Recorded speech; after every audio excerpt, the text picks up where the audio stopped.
آج پاکستان کا مقبول ترین لیڈر عمران خان ایک جیلی توشہ خانہ کے کیس کے اندر جیل کی سلاخوں کے پیچھے ہے۔ پورا ملک اور بیرون ملک پاکستانی خون کے آنسو بہا رہے ہیں اور اپنے اس ملک کے عدل کے نظام کو دیکھ رہے ہیں، اس لیے کہ اگر ہم ہمایون دلاور جج جس نے اس مقدمے میں ایک جج کی حیثیت سے اپنا رول ادا کیا اور اس کو عدل و انصاف کے اصولوں کے مطابق دیکھیں تو یہ ایک عدالتی تماشا تھا۔ 9 مئی کے بعد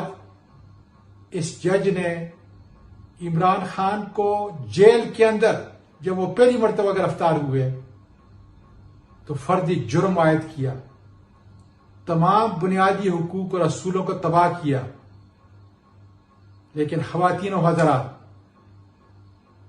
ہمیں مشیت خداوندی پر مکمل یقین ہونا چاہیے، اس لیے کہ میرا اور آپ کا پروردگار یہ فرما رہا ہے کہ تمہیں معلوم نہیں کون سی چیز تمہارے لیے بہتر ہے۔ آج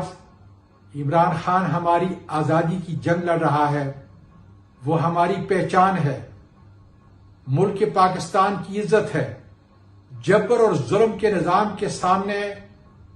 وہ جس طرح مقابلہ کر رہا ہے، میں کہتا ہوں کہ تاریخ اس کو ایک عظیم انسان کی حیثیت سے اور ایک عظیم لیڈر کی حیثیت سے یاد کرے گی۔ عمران خان کا ساتھ دینا ہمارے ایمان کا حصہ ہے، اس لیے کہ وہ ہمارے اور ہماری اولاد کی جنگ لڑ رہا ہے۔ یاد رکھیں، جب تک اس ملک کے اندر قانون کی حکمرانی نہیں ہوگی اور وہ چند لوگ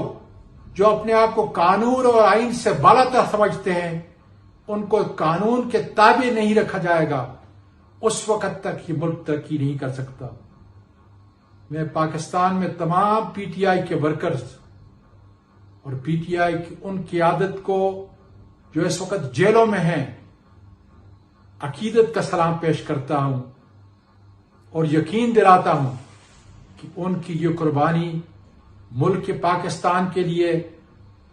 آنے والی نسلوں کے لیے ایک یادگار تاریخ کی حیثیت سے ہمیشہ پاکستان اور پاکستان کی سالمیت کے لیے یاد کی جائے گی۔ پاکستان پائندہ باد۔